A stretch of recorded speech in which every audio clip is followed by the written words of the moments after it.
मोतीचूर के लड्डू, क्या गोल गोल गोल मटोल से लड्डू दिख रहे हैं ना, कितने सुंदर लग रहे हैं, बिल्कुल बाजार जैसे। लेकिन आपको सीक्रेट पता है, मैं बाजार से इन्हें लेके ही नहीं आई, मैंने इन्हें खुद घर पे बनाया है बिना किसी झारे के। जी हाँ, ना ही मैंने बाजार से कोई झारा लाया था और ना ही मैंने घर की झरनी यूज की इसको बनाने के लिए। फिर भी ये देखिए कितनी गोलू पोलू सी, कितनी क्यूट सी, छोटी छोटी बारीक बारीक मोती जैसी चमकती बूंदी मैंने बना के तैयार कर ली है। जिस चीज से मैंने ये बूंदी बनाई है ना, वो चीज तो गाइज आप जान करके बिल्कुल सरप्राइज ही हो जाने वाले। तो क्या आप लोग भी ऐसे मोतीचूर के लड्डू बनाना चाहते हैं और अपने त्योहारों को और ज्यादा मिठास से भरना चाहते हैं? तो चलिए मेरे साथ बिना किसी देरी किए हम लोग शुरू करते हैं मोतीचूर के लड्डू बनाने की प्रक्रिया में। तो मोतीचूर के लड्डू बनाने के लिए सबसे पहले हमें चाहिए होगा बेसन, लगभग 1 कटोरी, जो कि 150 ग्राम के करीब मैंने ले लिया है।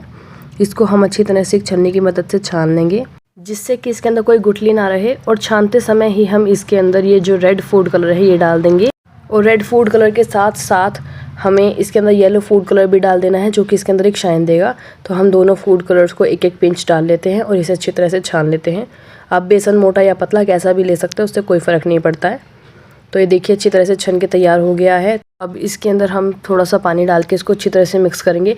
पहले हमें इसे थोड़ा गाढ़ा घोल बनाना है ताकि इसके अंदर कोई गुठलियाँ ना बन सके। फिर हम इसको धीरे धीरे लिक्विडिफाई करेंगे।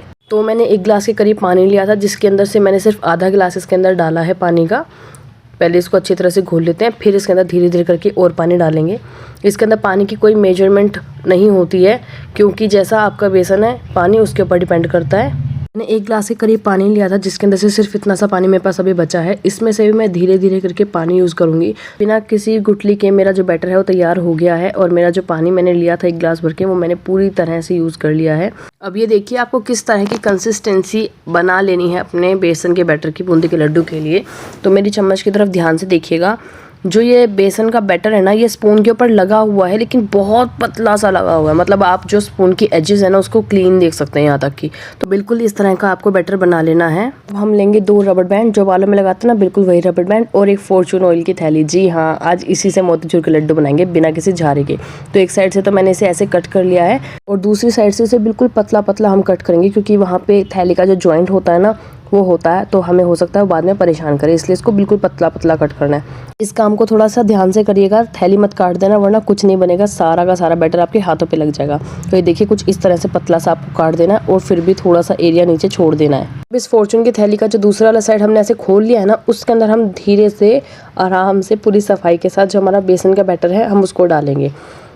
तो ये देखिए मैंने अच्छी तरह से अपना बेसन का बैटर इसके अंदर डाल लिया है, और अब इसको हम दोनों रबड़ बैंड के साथ सिक्योर करेंगे। कैसे मैं दिखाती हूँ। पहले तो आपको इसको ऊपर से अच्छी तरह से पकड़ लेना है, फिर नीचे से इसको घुमाना ताकि इसके अंदर थोड़ी सी भी एयर ना बचे, और फिर आराम से इसके अंदर फर्स्ट वाला रबड़ बैंड लगा देना है। फर्स्ट रबड़ बैंड के लगा देने के बाद इसके ऊपर जो है फोल्ड करके इसको सेकेंड रबड़ बैंड लगाना है, ताकि कहीं से भी बेसन जो है वो निकल ना सके। ये देखिए जैसे मैं लगा रही, फर्स्ट मेरा लग गया अच्छी तरह से रबड़ बैंड। अब मैं इसको ऊपर से फोल्ड करूँगी और फिर इसके अंदर सेकेंड रबड़ बैंड भी लगा दूँगी।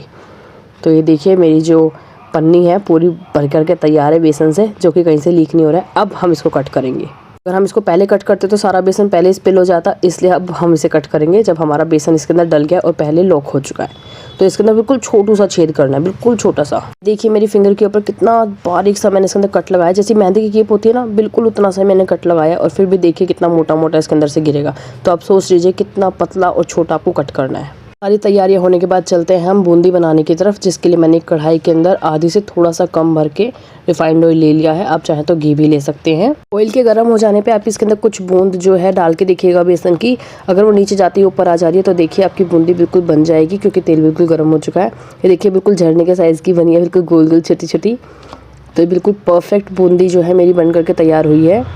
इसी तरीके से हमें बूंदी बनानी, लेकिन इससे भी छोटी, जिसके लिए आपको पहले देखना पड़ेगा कि ये मैं कर क्या रही हूँ। आपको तेल के ऊपर ना अपनी बेसन की भरी हुई थैली इस तरह से तेज़ तेज़ घुमानी है सर्कुलर मोशन में, लेकिन थोड़ा सा दूर से। अब आप बोलेंगे कि मैंने दूर से क्यों कहा, क्योंकि अगर आप ऐसे पास से घुमाएंगे ना, जैसे मैंने आपको करके दिखाया है, तो आपकी बूंदी छोटी तो बेशक बनेगी, बिल्कुल मोतीचूर जैसी बनेगी, लेकिन वो बहुत गंदी बनेगी। क्यों? अभी आप देखिए किसी की पूंछ निकली है, किसी का पैर निकला हो, कितनी गंदी लग रही है ये। ऐसा करने से हमने मोतीचूर का साइज तो अचीव कर लिया, लेकिन हमने उस जैसी शेप अचीव नहीं करी है। मतलब इसको गोल भी बनाना है हमको, जिसकी वजह से हमें इसको थोड़ा सा ऊपर से बनाना पड़ेगा, ताकि ऊपर से गिरते गिरते ही अपनी शेप जो है अपने आप को गोल कर ले।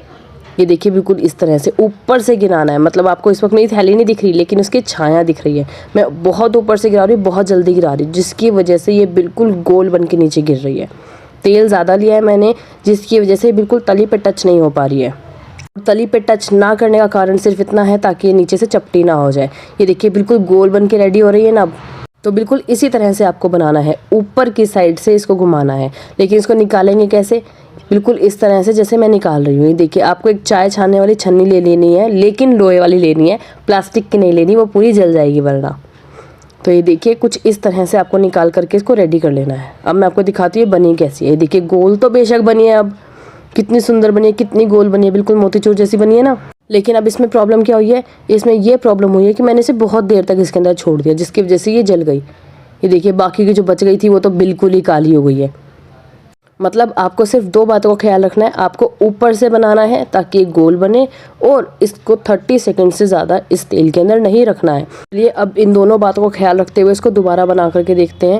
ये देखिए ऊपर से बनाना है और थोड़ा सा फास्ट बनाना है, और इसको जल्दी जल्दी से पका करके निकाल लेना है। जल्दी जल्दी पकाने या फिर सेकने का मतलब क्या हुआ? मतलब ये है कि जब मैं इसको डाल रही हूँ तो ये नीचे जाके ऊपर आ रही है ना, इसके अंदर बहुत सारे बबल्स आ रहे हैं। तो जैसे ही इसके बबल्स ऐसे शांत हो जाएंगे, आपको इसे बस हल्का सा हिला देना है और निकाल लेना है।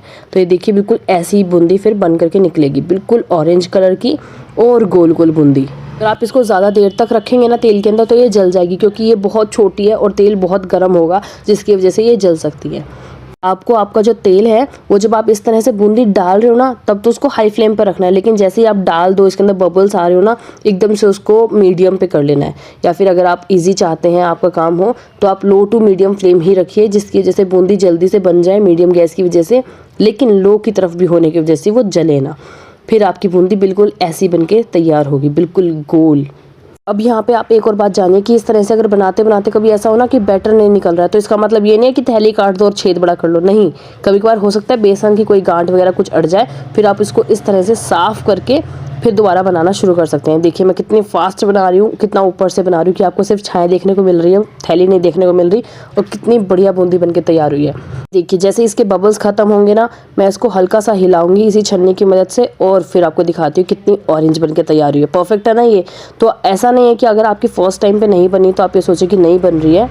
ऐसी बूंदी बनाने के लिए बस आपको अपने ऊपर भरोसा रखना पड़ेगा और मेरी रेसिपी को फॉलो करना पड़ेगा पूरी तरह से, तभी आपके मोतीचूर के लड्डू बहुत यमी बनके तैयार होंगे। टोटल इसी तरह से आपको बूंदी बना लेनी है। 1 मिनट का टाइम लगेगा टोटल मिला के आपको, जिसके अंदर आप बूंदी डाल भी देंगे, वो अपने आप सिक भी जाएगी और फिर आप इसको निकाल भी लेंगे। आपको एक चाय छानने वाली छन्नी की सहायता से आप इसको आराम से निकाल लेना है। अगर आप कोशिश करेंगे झरने से निकालने की तो वो नहीं निकलेगी, क्योंकि ये बहुत छोटी बनी है और झरने के छेद इतने छोटे नहीं होते जो इसको रोक सके। वो बहुत ही कम मेहनत में और कम चीज़ों के साथ आप बाहर से इतने महंगे वाले मोतीचूर के लड्डू हाइजीनिक अपने घर पे बना करके तैयार कर सकते हैं। चाहे कोई भी त्यौहार हो, आप इन लड्डू को बना करके अपने त्यौहार में और ज़्यादा मिठास भर सकते हैं।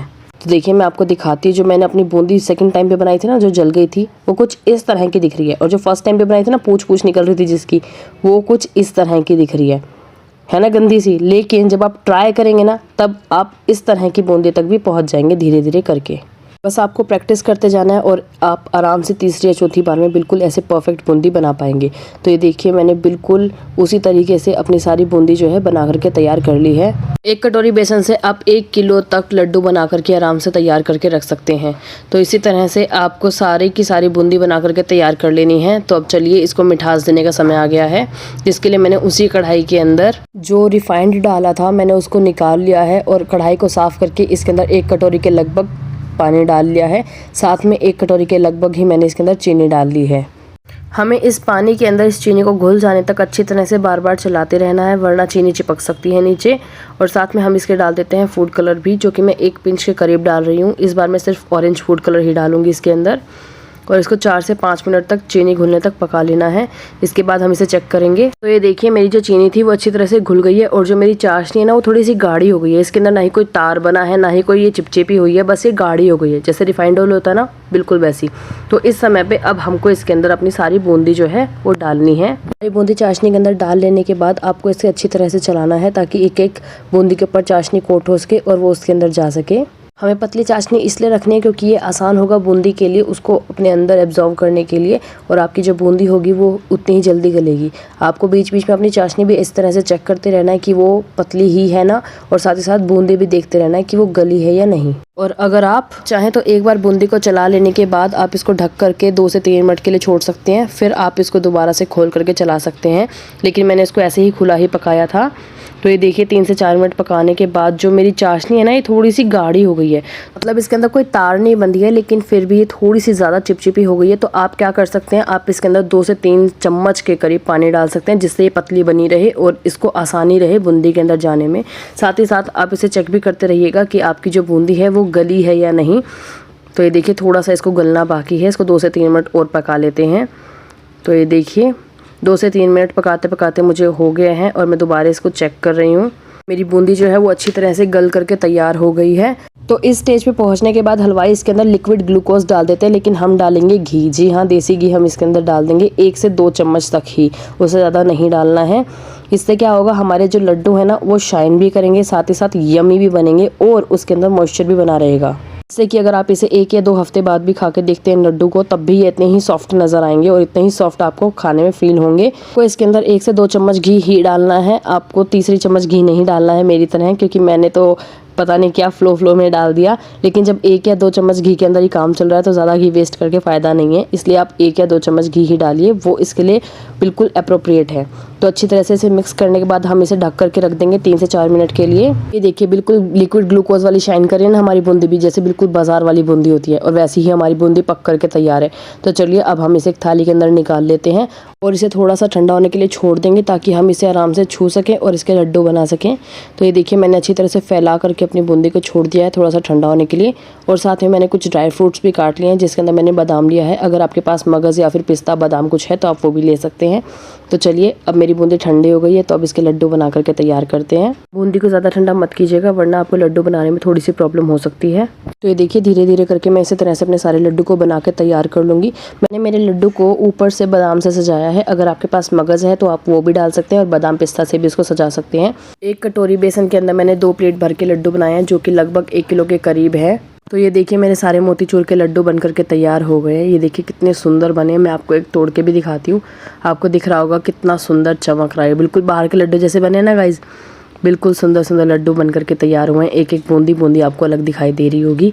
और अगर आप लोगों को मेरी ये रेसिपी पसंद आती है, मेरी वीडियो पसंद आती है, तो प्लीज़ मेरी वीडियो को लाइक कीजिएगा और मेरे चैनल को सब्सक्राइब ज़रूर कीजिएगा, और किसी ऐसे फूडी के साथ शेयर कीजिएगा जिसको ये लड्डू बहुत पसंद हो। Thank you for watching.